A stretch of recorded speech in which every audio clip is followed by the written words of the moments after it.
This is the moment a pair of thieves are caught on camera taking off with more than $1,000 worth of belongings. Tonight, the couple who had their things stolen are being forced to pay up to get those things back. That's our top story here at 10 o'clock. Thanks for being with us. I'm Kimberly Gill. Good evening, everybody. I'm Karen Drew in for Devin Skillion. Now, the couple drove all over the city just to recover this fraction of what was stolen. Jacqueline Francis joins us live. And Jacqueline, how can they be forced to pay for their own items, and what are they saying about it? The couple is upset, and understandably so. A few days after the break-in, police discovered the stolen items at local pawn shops. And even though the pawn shops were notified that the items were stolen, that didn't stop them from charging the rightful owners to get those items back.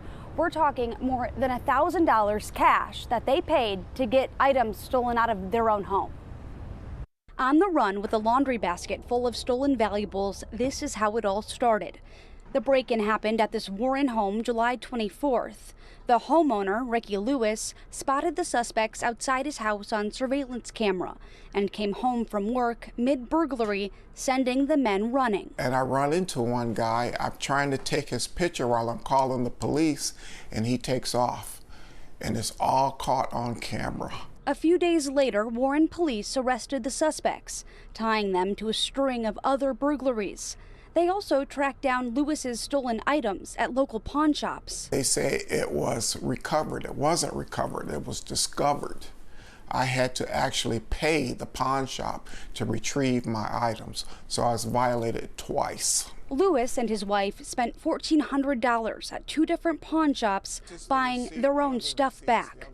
We talked with the general manager at one of the pawn shops, Zeidman's in Detroit, who defends their business, saying they upload all purchases to an online database where police can search for stolen items. We asked police if this was legal, and they gave us the same explanation they gave Lewis. The pawn shop has the right to keep it until they're compensated first for the money that they shelled out for stolen goods. His message to those in charge when it comes to how pawn shops operate: the laws need to be changed. They should have to go through the inconvenience before me, because they're doing it for profit. I had no choice.